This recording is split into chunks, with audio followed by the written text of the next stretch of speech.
Alors, on va parler maintenant des manipulations des autres. Les manipulations, on va dire, les plus connues et ce qui génère le plus de livres, en fait, je dirais, dans tout ce qui est monde bien-être et thérapeutique. Alors, on va faire la différence entre, comme je vous ai dit, le manipulateur vraiment dangereux et puis les petites manipulations de la journée. Parce que faut pas se leurrer, hein, tous on manipule un petit peu. Mais il y a des manipulations qui sont pas bien méchantes. Là, on va parler des manipulateurs qui font ça de façon malveillante et pour atteindre des objectifs très précis. Alors, on va parler... Voilà.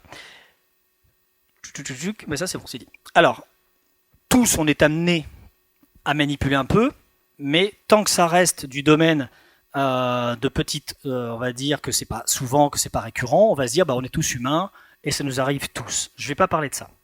Alors, la manipulation, vraiment la définition, la vision de la communication non violente sur la manipulation, elle est celle-ci, c'est je vais utiliser une stratégie pour nourrir un besoin qui n'est pas nourri. Mais cette stratégie que je vais utiliser, elle va à l'encontre de l'autre. Et j'en ai conscience ou pas. C'est-à-dire qu'il y a des manipulateurs sévères qui n'ont même pas conscience de ce qu'ils font. Et c'est souvent qu'ils ont un besoin intérieur qui n'est pas nourri, et donc ils vont chercher une stratégie pour atteindre l'objectif de « je vais nourrir mon besoin ». Il faut savoir que tous les êtres humains ont tous globalement les mêmes besoins. Les besoins fondamentaux en communication non violente, ça va être le besoin de manger, le besoin de dormir, le besoin de se divertir, le besoin d'être libre, le besoin de partage, le besoin d'échange et de communication. On a tous ces besoins-là, sauf qu'on n'utilise pas tous les mêmes stratégies pour les atteindre. Ok ? Donc, qu'est-ce qui va se passer? Alors, quand la manipulation arrive, qu'elle soit consciente ou pas, la manipulation va faire que la personne, en fait, ne va plus se concentrer sur sa propre vie, mais elle va être focalisée sur autre chose que sa propre vie. Donc déjà, on commence à sortir de ses propres besoins. La manipulation, c'est sortir des besoins de l'autre. On va oublier ses valeurs et on va se perdre. En fait, le manipulé est souvent perdu. Perdu émotionnellement, perdu même dans son corps et perdu dans sa tête. La manipulation est très précise là-dessus. Le manipulateur est dépourvu d'empathie, c'est-à-dire qu'il est malveillant, il a un objectif précis. C'est pas pour vous, c'est pour lui, contre vous. Il va exercer un contrôle constant. Donc là, je sors, vous savez, des petites manipulations quotidiennes gentilles. Non, le manipulateur, c'est constamment, il va exercer sa stratégie pour vous faire perdre en fait qui vous êtes. Il ne pense pas à l'autre, il ne se préoccupe pas des dommages qu'il crée. Le manipulateur ne fait même pas attention des dégâts qui sont créés. Donc que la personne ne sache plus ses besoins, ce qu'elle veut, qui elle est, ses émotions. Il s'en contrefiche, il le continue dans sa lignée. Le manipulateur rabaisse énormément.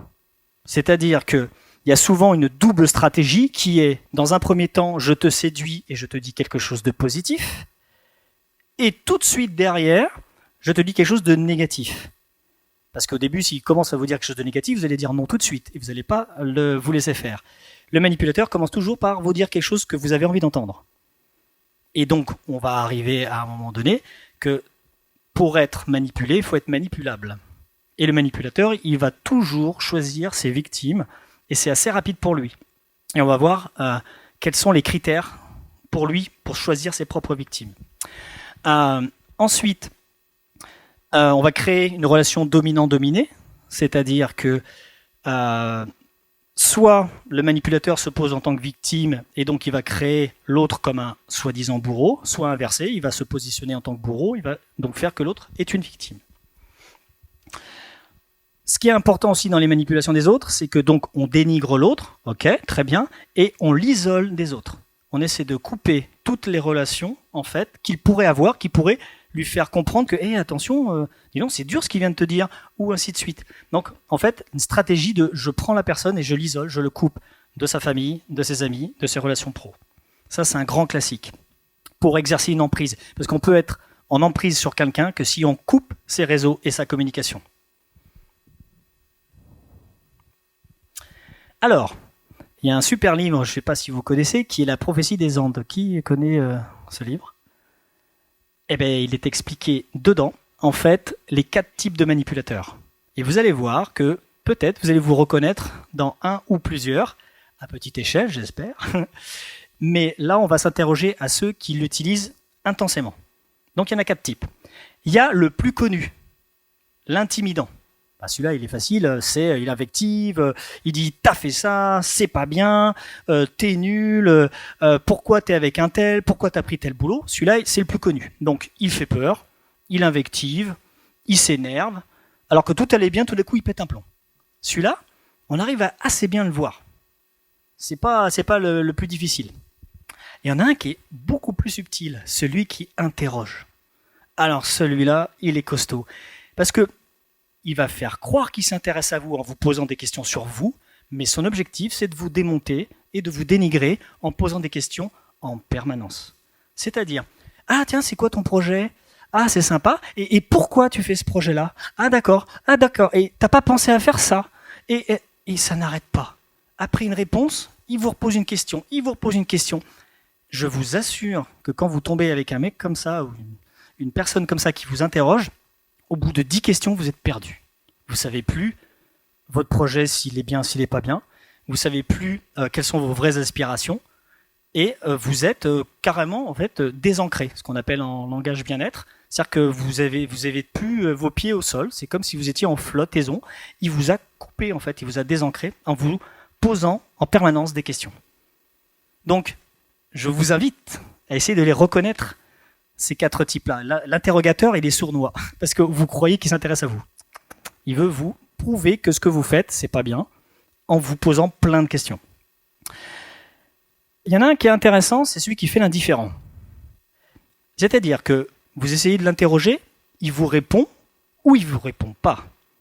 Ou alors, il vous répond, mais à côté. Ces réponses ne sont jamais claires quand il y en a. Vous voyez, celui-là, il est un peu plus subtil, c'est-à-dire que vous finissez par vous dire, mais qu'est-ce qu'il pense ? Mais qu'est-ce qu'il pense de ce que je dis ? Qu'est-ce qu'il pense de ce que je lui propose ? Vous ne savez jamais ce qu'il pense. Ce qui fait que vous passez votre temps à penser à lui.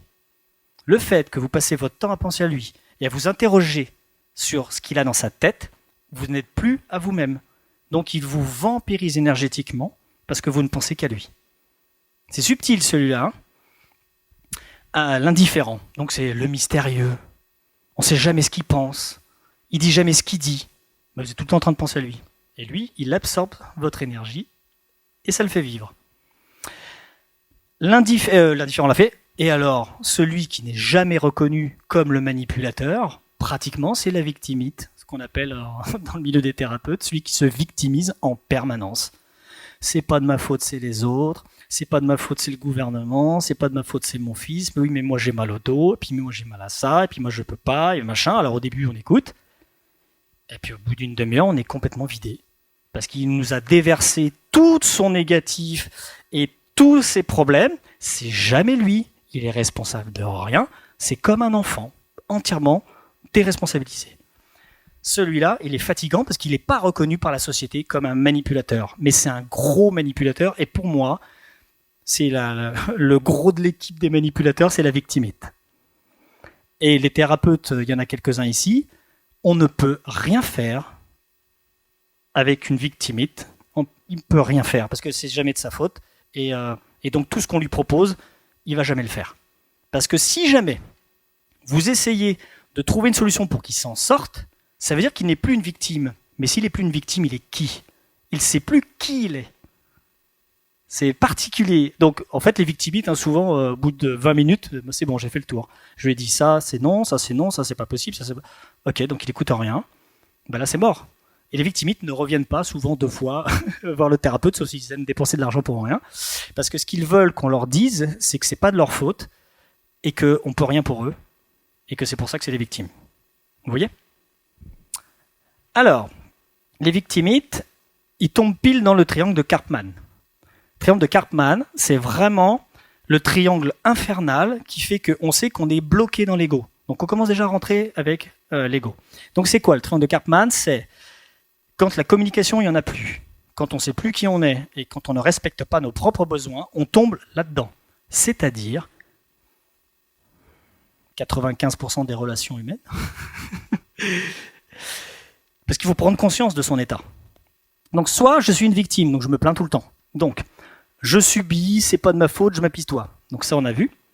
Mais pour qu'il y ait une victime, il faut qu'il y ait un persécuteur ou un bourreau. Et lui, évidemment, c'est toujours je critique, j'ironise et je dévalorise la personne. Donc ça, c'est un duo infernal. Mais là-dedans, il y en a un troisième qu'on voit beaucoup moins, parce que lui, il est plus glorifié. Parce que la victimite, bon, il est chiant, il n'aura pas de se plaindre, ok. Le persécuteur, oh, c'est un gros méchant. Mais le sauveur, on ne le voit jamais. Le sauveur, il ne peut s'empêcher d'aider. Et là, vous dites, ah ben c'est super. Non, il tombe dans un autre piège, c'est que il passe son temps à aider les autres et à voir les victimes, et donc plus il fait ça, plus il s'oublie lui-même. Donc souvent les sauveurs sont des soignants, des soi-niants, ils se nient eux-mêmes, ils ne s'occupent plus d'eux-mêmes en s'occupant des autres. Du coup, leur justification de vie, c'est je m'occupe des autres, donc j'existe. C'est complètement faux. J'existe d'abord, et après je fais des choses. Donc le sauveur, il tombe là-dedans pile poil. Donc dès qu'il voit une victimite, il lui saute dessus, il veut l'aider, et il voit tout de suite les bourreaux qu'il montre du doigt. Vous voyez ce système-là? Donc dès qu'on tombe là-dedans, vous êtes sûr que là, c'est un triangle infernal, il faut absolument en sortir. Donc, en sortir, c'est quoi? C'est agir en adulte. Ça, c'est un comportement complètement dit enfantin, c'est en analyse transactionnelle, je crois qu'on dit ça, un comportement d'enfant. Donc il faut passer en comportement d'adulte. C'est quoi? C'est prendre conscience de son propre état. C'est-à-dire que, plutôt que de me victimiser, de dire que c'est toujours la faute des autres, alors je dis souvent en thérapie, vous savez, c'est pratiquement jamais la faute des autres. Jamais. S'il y a une problématique, c'est toujours nous-mêmes, on a quelque chose à regarder à l'intérieur de nous. Les seuls cas où c'est pas nous, moi que j'ai recensé, c'est les problèmes atomiques, les empoisonnements et tout ce qui est chimique. Ça, clairement, si ça tombe là, on prend tous, et pourtant, j'ai pas de problème d'ego et compagnie. Si vous enlevez tout ça, toutes les problématiques émotionnelles, c'est nous. Les autres, ce sont juste des miroirs pour nous faire comprendre que nous avons des problématiques émotionnelles. Donc, la victimite doit se responsabiliser. Si je suis en position de victime, c'est que j'ai un problème, j'ai quelque chose à travailler, et il faut que je me regarde, moi, à l'intérieur. C'est pas simple, hein? Le bourreau, il doit prendre conscience qu'il a des peurs et que ces peurs le feront réagir violemment. Et donc, il invective, il insulte, ou il dit « t'es pas bien, t'es machin ». C'est juste qu'il a des peurs, lui. Donc, ça lui fait peur et il réagit violemment. Donc, il faut qu'il prenne conscience qu'il a des peurs, il faut qu'il aille les regarder en face, ses propres peurs.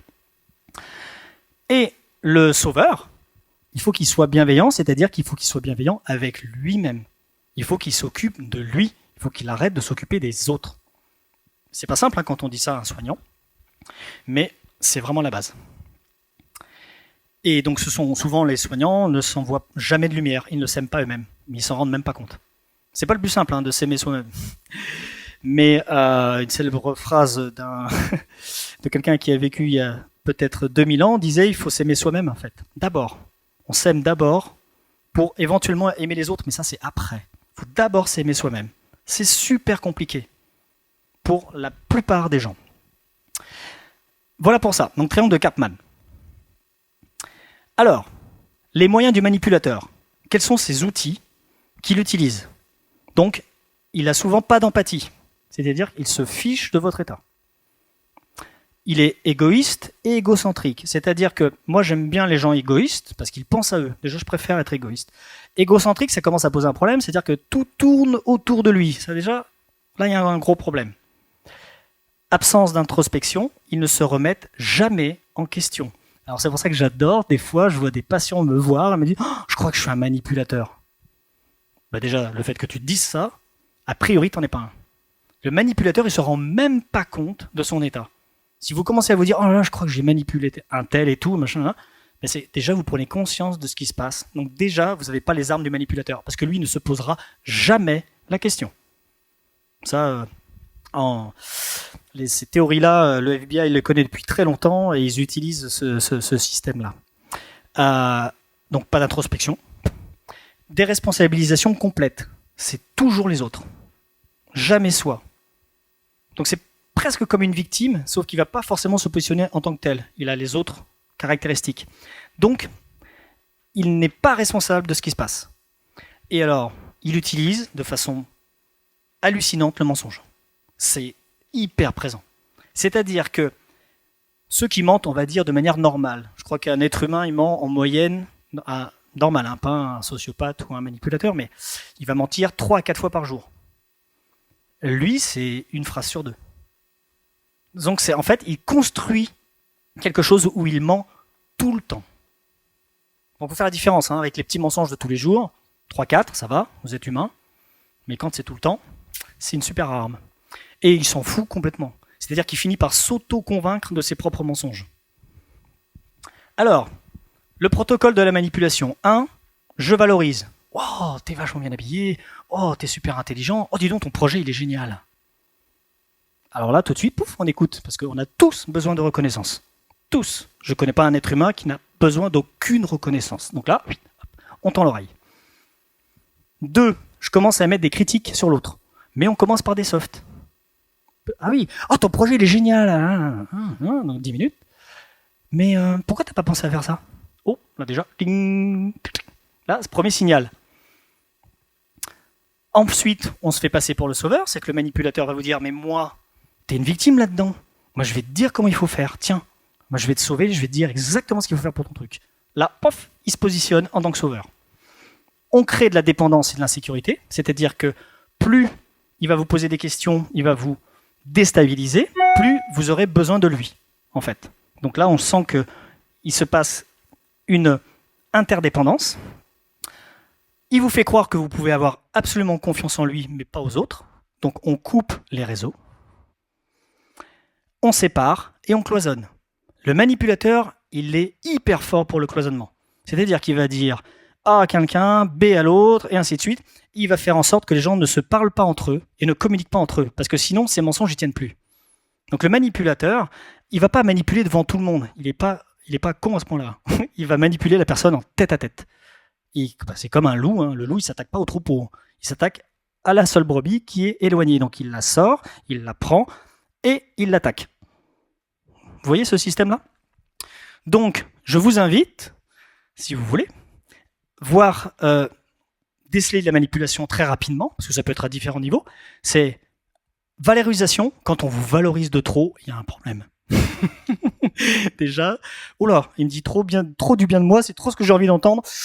Je me méfie. Et attendez tout de suite la critique, parce qu'elle arrivera toujours derrière. Et attendez à quel moment. Et moi, des fois, je me dis, j'entends la personne parler. Ouais, vas-y, tartine, vas-y, caresse-moi dans le bon sens du poil. Et là, j'attends. Alors, c'est où le mais? Et là, hop! Ah, tiens, il a mis 10 minutes. Il a mis 10 minutes avant de me sortir une critique que tout d'un coup, mon truc était si génial. Il n'était peut-être pas si génial que ça, parce qu'il y avait un truc qu'il fallait changer. Et ça, automatiquement, moi, terminé. Je ne vois plus la personne. Alors, si on avait eu le temps, je vous aurais fait faire un test pour ceux qui avaient des doutes sur des relations autour d'eux. C'est un test en 18 questions. Et vous répondez à la place de la personne et vous mettez des points en fonction de est-ce que la personne correspond ou pas. Donc si des gens sont intéressés par ce questionnaire, je pourrais l'envoyer par mail parce que c'est absolument fabuleux. Parce que du coup, vous allez voir qu'autour de vous, si vous avez des doutes, c'est déjà en général que c'est bon, c'est ça, mais ce questionnaire vous aidera. Les proies de la manipulation. Parce que si on est manipulé, c'est qu'on est manipulable. Donc ça veut dire que nous avons des failles. Alors, les failles, c'est quoi? Dans presque 100% des cas, le manipulé a une faible estime de lui. Donc l'estime de lui, c'est qu'il pense qu'il n'est pas capable de faire ci, ça, ça et ça. Il pense qu'il n'est pas capable de penser comme ci, ça, ça et ça. Ou il n'est pas capable de faire ci, ça, ça et ça. Ou d'émotionner ci, ça, ça et ça. Donc c'est un problème d'estime. Il pense qu'il n'y arrive pas. Il a une dépendance affective énorme. Il faut qu'on m'aime. Il faut qu'on s'occupe de moi et qu'on fasse attention à moi. Alors ça, le loup manipulateur, c'est direct. Dans une salle de 40 personnes, il voit tout de suite, instantanément, faible estime de soi, dépendance affective. Direct. En fait, ils sont programmés pour ça, ils s'en rendent même plus compte. Syndrome du sauveur, donc souvent le manipulé est un sauveur. C'est intéressant de voir ça. C'est-à-dire que si vous avez le syndrome du sauveur, vous avez de grandes chances d'attirer des persécuteurs et des manipulateurs. C'est une empathie décalée, comme je dis. C'est une empathie trop vers l'autre. Donc quand c'est trop vers l'autre, c'est décalé. Il faut d'abord avoir de l'empathie pour soi-même. C'est de la communication non violente. Non, c'est pas de la communication. C'est de la communication non violente. Ouais. L'empathie, c'est ce qu'on appelle de l'auto-empathie. Soi-même, on se fait du bien. On dit que je suis bien, que je vais réussir, que j'ai besoin qu'on m'écoute et qu'on m'aime. Et voilà. Eh bien ça, l'empathie, elle est décalée. Donc le sauveur, souvent, c'est pareil. Le manipulateur, il le voit direct. Et aussi, on a remarqué que le manipulé entretient toujours une idée de la relation qui est féerique et qui est fabuleuse. C'est-à-dire que la relation que je vais avoir avec l'autre, ça va être fabuleux. La personne va me faire découvrir des trucs incroyables, va me permettre de développer mon plein potentiel, va me permettre... Vous voyez ce côté un peu délire de la relation qui n'existe pas. Donc ça, le manipulé, le manipulateur le voit direct. Ah, il a envie d'entendre des trucs comme ça qui n'existent pas, mais je vais lui faire croire. Donc je vais lui faire croire que je suis la meilleure personne pour lui, je vais lui faire croire que je suis son sauveur, je vais lui faire croire que je suis son atout, que je suis son développeur, son coach, je sais pas quoi. Donc, les manipulés ont souvent un ou deux, voire les quatre. Ça, c'est un grand classique. Alors, quels sont les syndromes de la manipulation ? Parce que si vous ne le voyez pas pour vous pouvez peut-être le voir pour les autres. C'est toujours intéressant pour justement couper le cloisonnement que le manipulateur a fait autour de la victime. Donc, quand on se sent plus libre de ses choix et qu'on sent que tous nos choix sont dictés par l'autre. C'est-à-dire que quand quelqu'un vous dit oui, moi j'ai fait ça et ça et ça parce que j'en ai parlé à un tel et machin, hein, oui, mais toi tu veux faire quoi ? Et toi t'as pensé à quoi ? Vous voyez ça ? Où tout le temps c'est l'autre qui a eu l'idée, l'autre qui... Voilà. Perte de confiance et d'estime de soi, parce que déjà qu'on est en manque d'estime, et là on en a encore moins. C'est-à-dire qu'on s'estime encore moins haut. Donc là ça commence à être costaud. On perd totalement nos propres valeurs. On ne sait plus où elles sont et on ne sait plus quels sont nos besoins. Et ça c'est un classique, mais ça on peut le savoir que si on connaît nos valeurs avant d'être manipulé. Donc c'est difficile quand vous êtes dans la manipulation de savoir ça si vous n'avez jamais été manipulé avant. Donc c'est pour ça que là, il faut que ça soit plutôt des yeux extérieurs qui vous disent ça. Recevoir constamment des critiques, c'est pas possible. On peut pas avoir tout le temps des critiques. Personne n'est mauvais à ce point, ou personne est nul à ce point. Ça n'existe pas. Donc, moi ce que je dis souvent, c'est que vous pouvez éventuellement accepter les critiques de 2 ou 3 personnes dans votre vie, pas plus. Ces 2 ou 3 personnes-là, il faut les sélectionner et les trier sur le volet. Ces personnes-là sont forcément des gens qui sont bienveillants, positifs, et donc qui vous veulent du bien. Déjà, ça enlève 50% de la population que vous fréquentez. Et il faut que leur critique soit juste de temps en temps. De temps en temps, c'est 1 ou 2 fois par an. C'est pas par mois, et c'est encore moins par semaine, mais par jour, non. Ce n'est pas possible. 2 ou 3 personnes. Ce qui fait que je crois que c'est Jean Laval, je ne sais pas s'il y en a qui le connaissent, il fait beaucoup de vidéos. Je sais pas, il en a plus de 1000 vidéos. Et en fait, à chaque fois qu'il fait une vidéo, il a des tombereaux de critiques dessus, mais des wagons. Et du coup, il dit, mais je les lis pas en fait. Ça sert strictement à rien. Parce que souvent, la critique, elle vient de gens qui ne font pas du tout ce que vous faites, qui aimeraient faire ce que vous faites, et qui donc, comme ils n'y arrivent pas, ils veulent vous détruire. Comme ça prouve bien qu'ils ne peuvent pas y arriver. Vous voyez ce système-là. Donc, n'acceptez pas la critique, ou alors que de 2 ou 3 personnes que vous savez qui sont hyper bienveillants avec vous, qui vous veulent du bien, mais du vrai. Donc là, déjà, ça enlève un paquet de monde. Et sinon, vous n'écoutez pas les critiques. Vous ne les écoutez pas, vous ne les lisez pas. Ne tombez pas là-dedans. Ensuite...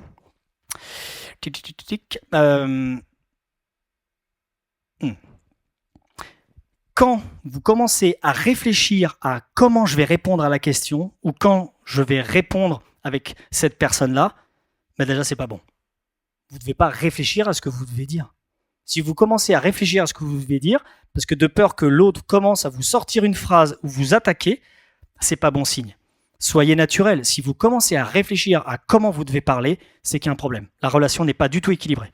Ça, c'est un tilt. Les syndromes associés, donc, c'est ressentir de la culpabilité. Ben oui, parce que la culpabilité, c'est pas la culpabilité au sens chrétien. C'est la culpabilité au sens de la définition du mot. Culpabilité vient de coupure. Je suis coupé.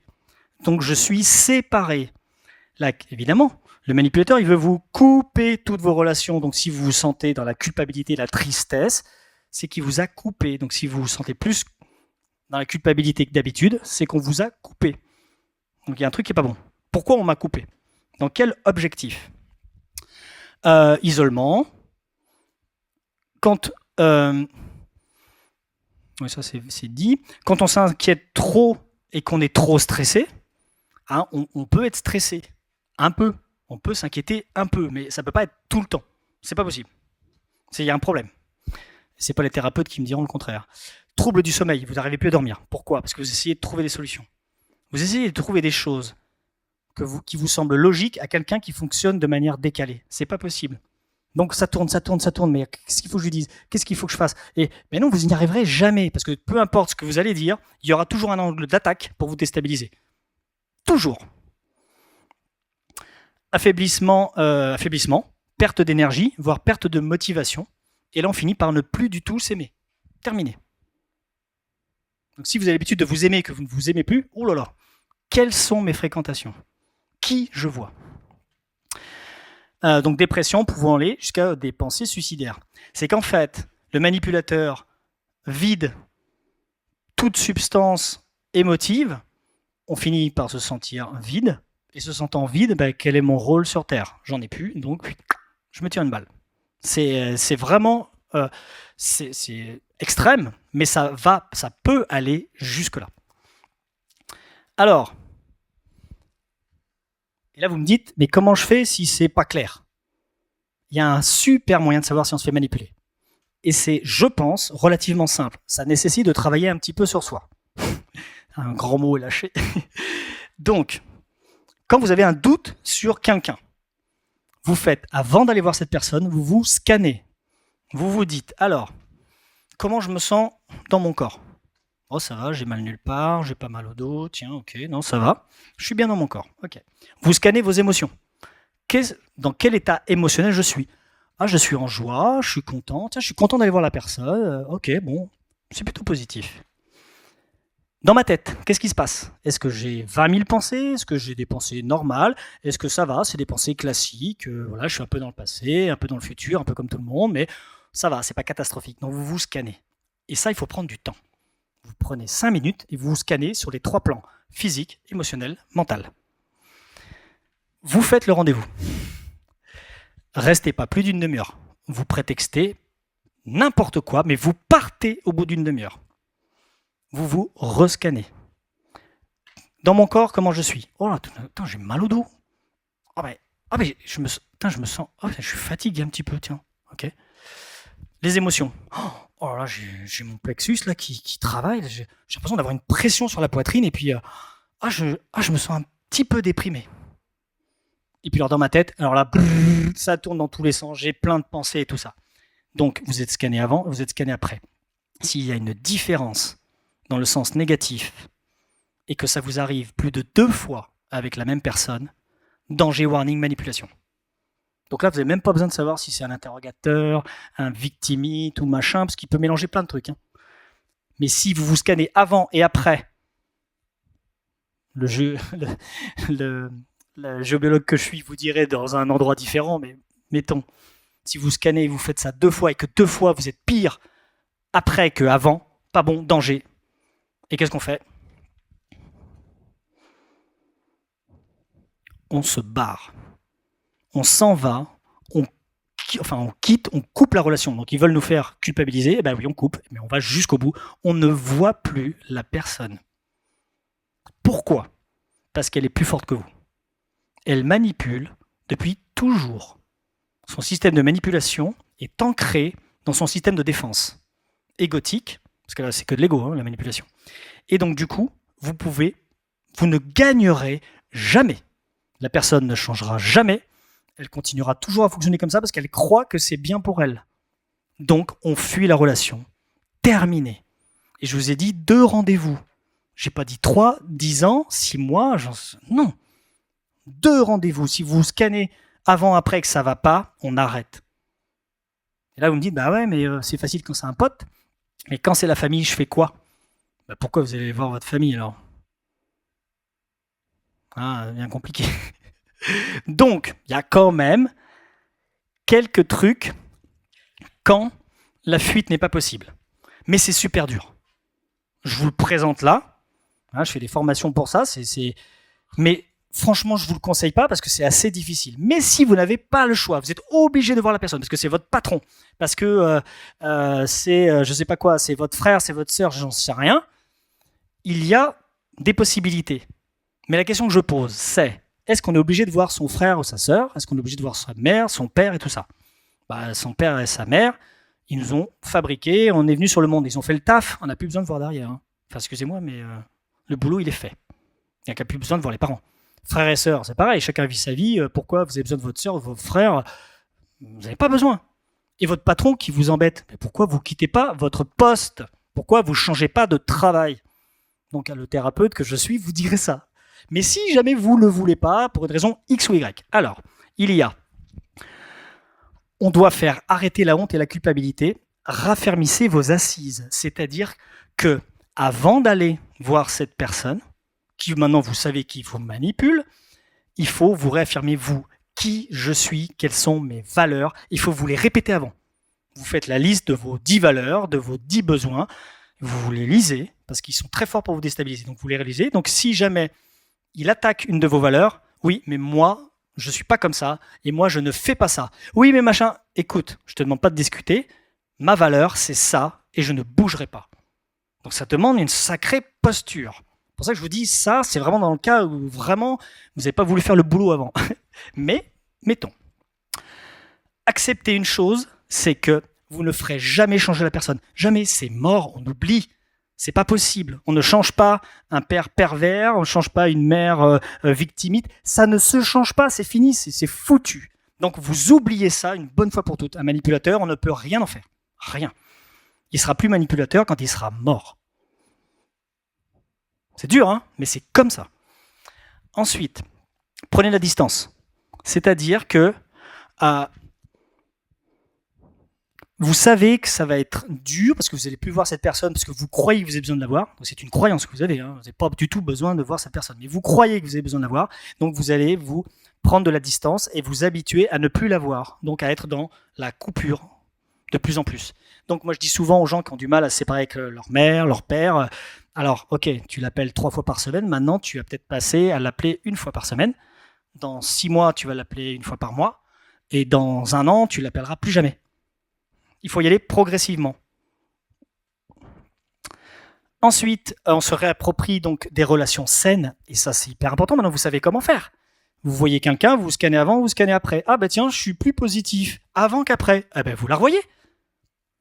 Et là, je peux vous assurer que si vous appliquez cette méthode, vous pouvez perdre 80% des gens que vous voyez. 80%. Et donc, c'est pas compliqué, mais des gens vraiment bienveillants avec qui ça se passe bien, pas plus que les doigts de la main. Pas plus. C'est horrible, hein. C'est dur. Eh oui.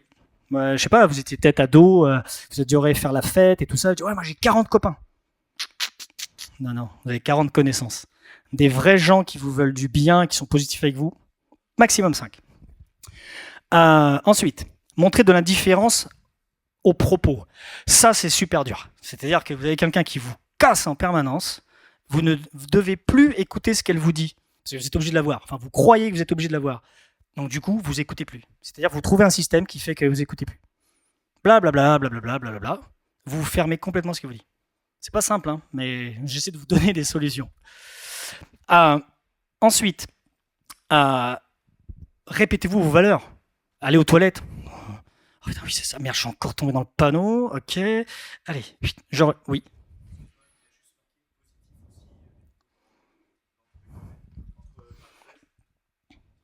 Oui, alors, parce que le manipulateur va d'abord vous dire des trucs positifs. Parce que s'il voit que vous commencez à vous rebeller, le manipulateur, qu'est-ce qu'il fait? Il va vous rebalancer du positif. Ah oui, mais machin, nan, nan. Oh, il dit, oh, ça change chaud là, oh là là. Vite, du positif. Donc, il faut se méfier aussi du positif. On peut pas vous tartiner dans tous les sens et que c'est possible. Ça n'existe pas, ça. On n'est pas parfait. Donc, c'est pas possible. Donc, il faut se méfier du positif. Souvenez-vous de vos valeurs. Respectez-vous et affirmez-vous. Et ça, c'est super dur. C'est-à-dire qu'il faut être ancré comme ça et dire, moi, je suis ça, je fais ça et mes valeurs sont ça. Il faut les redire et les répéter. Il va vous dire non, c'est pas vrai. Non, tu as tort. Non, machin. Mes valeurs, c'est ça et je te demande de ne pas les critiquer, de ne pas les remettre en doute. Il faut tenir, tenir, tenir. C'est un combat. Donc, pour ça que je vous dis que cette méthode n'est pas simple. Mais si vous croyez que vous n'avez pas le choix, et puis réappropriez-vous votre estime de vous et votre confiance en vous. Donc là, coaching à mort, thérapie et que sais-je, j'en passe. Si vous croyez que vous devez subir un manipulateur, là il faut vous faire aider parce que c'est quand même hyper compliqué. Alors, et puis souvent je donne un exercice pour les gens, c'est prenez 5 minutes chez vous ce soir et écrivez sur un bout de papier quelles sont mes valeurs et qui je suis. Prenez 5 minutes. Vous allez voir que c'est pas hyper simple en fait. Moi, ma valeur, c'est la liberté. Moi, ma valeur, c'est l'échange. Moi, ma valeur, c'est le partage. Si vous ne trouvez pas de mots, allez sur des sites de CNV où il y a marqué la liste des besoins. Et là, vous avez 1 à 4 avec tous les besoins fondamentaux de l'être humain. Et là, vous prenez le mot qui vous plaît et vous les notez. Et vous notez 5 mots. Et restez sur vos valeurs. Restez, ne bougez pas. Personne ne peut vous faire bouger de vos valeurs. Personne. Il n'y a que vous qui savez ce qui est bon pour vous. C'est pas le voisin. Ça, c'est hyper important. Personne ne sait mieux que vous ce qui est bon pour vous.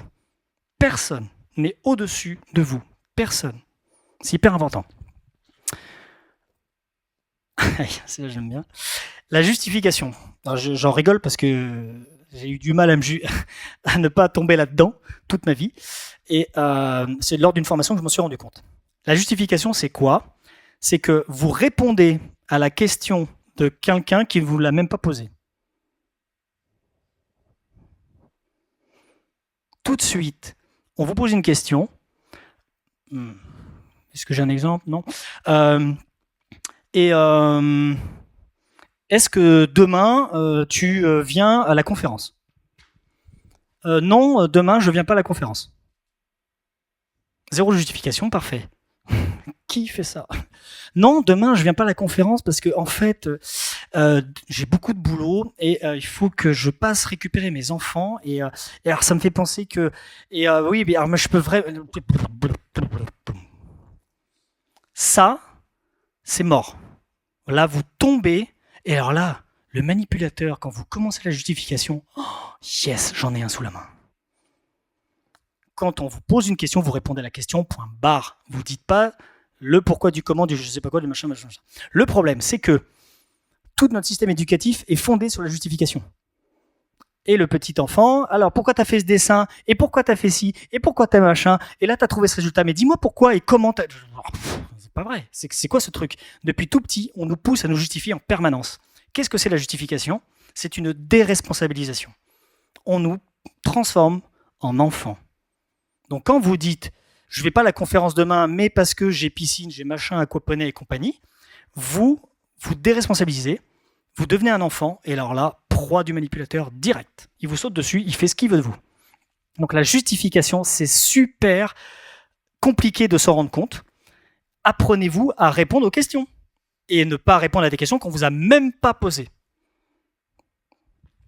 Un exemple. J'en ai plein des exemples parce que je les garde à chaque fois, les gens qui justifient. Maintenant, ça me. Mais je demande, je vous remercie de confirmer votre venue le clac-clac. Et la personne, et c'est vrai, hein, enfin, je l'aurais pas inventé, ça serait pas drôle. Réponse par SMS. Bonjour, nous avions bien reçu les précédents messages, mais nous souhaitions faire le point sur la réelle disponibilité de X. Elle n'a pas d'associé dans son entreprise qu'elle dirige désormais seule, un manque de personnel et le surcroît de travail l'accable de plus en plus. Malheureusement pour nous... Et je te demandais juste si tu venais demain. C'est hallucinant. Mais comme ça, j'en ai des wagons. J'ai un message sur WhatsApp de « Est-ce que tu vas pouvoir faire la conférence tel jour ?» Je vous jure que le message, il fait 8 minutes. Et j'étais obligé de mettre en mode accéléré. Sur WhatsApp, on peut. Mais même en x4, c'était insupportable à entendre. Et blablabla, et blablabla, et puis machin. Mais qu'est-ce qui reste de tout ça ? La personne est complètement déresponsabilisée. Elle n'assume rien de ce qu'elle fait. C'est de la faute de je sais pas qui, de je sais pas quoi, de machin.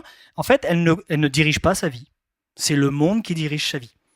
Eh ben ça, le manipulateur, c'est direct. Moi, je vais le sauver.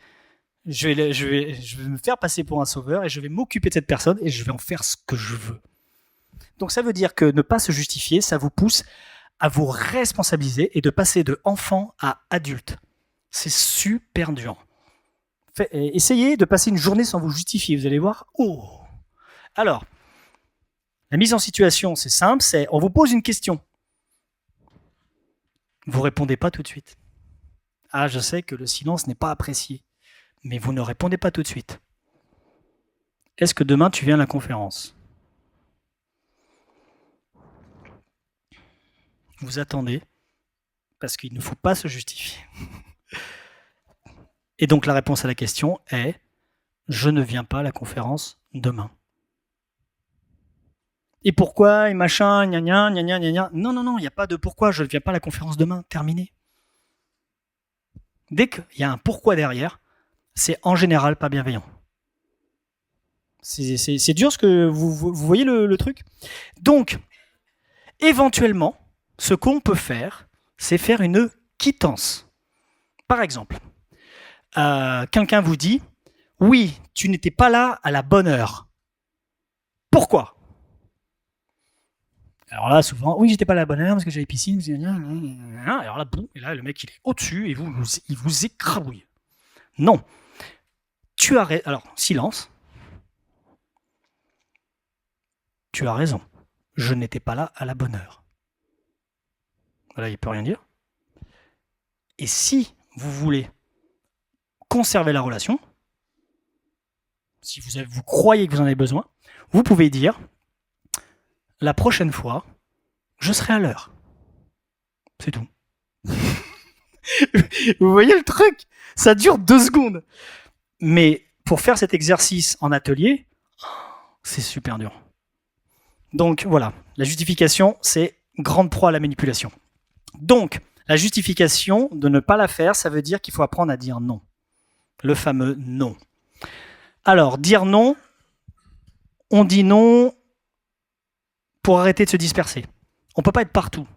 On ne peut pas se démultiplier. Donc, je ne vais pas partout, je ne vais pas machin, je me préserve moi. Dire non, ça veut dire que je dis oui à moi. Je me dis oui parce que je m'aime moi. Vous savez qu'il y a des gens, quand je leur demande en séance de se dire, vous allez vous regarder dans la glace et vous dites « je m'aime ». Il y en a qui n'y arrivent même pas. C'est la base. On est là pour ça. On est là pour s'aimer nous-mêmes. Déjà. Aimer les autres, pour moi, c'est après. Mais bien après. Donc, il faut dire non, parce que si vous dites non à la personne, vous dites oui à vous, ça veut dire que vous envoyez de l'amour à vous et vous vous respectez vous. Parce que l'autre ne peut pas savoir ce qui est bon pour vous, ce n'est pas possible. Il ne pense pas comme vous, il émotionne pas comme vous, et il n'est pas dans votre corps. Donc c'est pas possible, on oublie ça. Donc on se respecte, on dit non. Non est une décision. Je prends la décision de dire non. Alors, c'est plus facile pour tout le monde aussi de dire le non dans les ateliers. Oui, c'est une responsabilité. Oui, je vais faire quelque chose. Donc là, vous engagez à quelque chose, mais vous n'êtes pas obligé de vous engager à tout. Vous ne pouvez pas tout faire tout le temps. C'est pas possible. Vous avez 100% du temps, vous n'avez pas 200% du temps. Donc, on dit non, on demande une façon de le dire, on l'explique, on parle de soi. Si on veut, si on veut aller plus loin, déjà on pousse la communication très loin, on fait de la CNV et on dit non, je ne viendrai pas à la conférence demain. J'ai besoin de temps pour moi. Bam, terminé. Vous avez vu ? Il n'y a pas de le petit dernier, je sais pas quoi, raconter n'importe quelle connerie qui n'est pas vraie. On dit, j'ai besoin de temps pour moi, donc je ne viendrai pas à la conférence demain. Terminé. Hop. Alors, ça c'est des... Alors, ça j'adore. Alors, quand vous croyez que vous êtes obligé de communiquer avec un manipulateur, je vais prendre un cas particulier que j'ai vécu, où vous êtes obligé de communiquer parce qu'il faut prendre des dates et des rendez-vous et des machins. Eh bien, un manipulateur, il ne fonctionne pas comme vous. Donc vous prenez une feuille, cette feuille-là, où il y a marqué tout ce que vous devez dire dessus. Et c'est très compliqué pour quelqu'un qui n'est pas manipulateur de dire ça. C'est-à-dire que le manipulateur veut vous perdre et il est dans le flou. Donc, quand il va commencer à vous parler, et vous allez répondre des trucs de ce genre, la personne, mais pourquoi t'as pas fait ça? On peut le penser, j'aurais pu faire autrement. Hein? Je me dis, pourquoi t'étais pas là? Précise ta pensée, je n'ai pas compris ce que t'as dit. Qu'est-ce qu'il me dit? Et là, je peux vous assurer, vous pouvez prendre les phrases au hasard dans n'importe quel sens. C'est des phrases qui ne veulent strictement rien dire, mais qui ont tendance à déstabiliser le manipulateur. Et je l'ai essayé. Et je peux vous assurer que c'est du 100%, vous tapez dedans. Là, avec ce système-là, vous randomisez les réponses, peu importe, on s'en fout. Ça ne veut rien dire ce que vous allez dire, mais la personne en face, au bout de 4 questions, elle n'en peut plus. Et là, elle raccroche. C'est fabuleux. Vous voulez gagner du temps avec un manipulateur, vous répondez comme ça. Alors je peux vous assurer que c'est contre-intuitif. Absolument pas intuitif. Tous les empathes et ceux qui ont de l'empathie ne comprennent pas ça. Mais ils sont pas empathes. Là, ils se disent, mais putain, il me prend pour un con, quoi. Mais eux, ils parlent comme ça. Eux, c'est leur quotidien. C'est génétique différente, c'est ton opinion, chacun ses goûts, j'ai la conscience tranquille. Ils vous sortent un truc horrible, j'ai la conscience tranquille. Hein? Tu viens de dire une horreur. Donc là, on utilise leur propre langage contre eux. Clac. C'est ce qu'on appelle le miroir. C'est fabuleux, c'est du 100% certifié, essayez.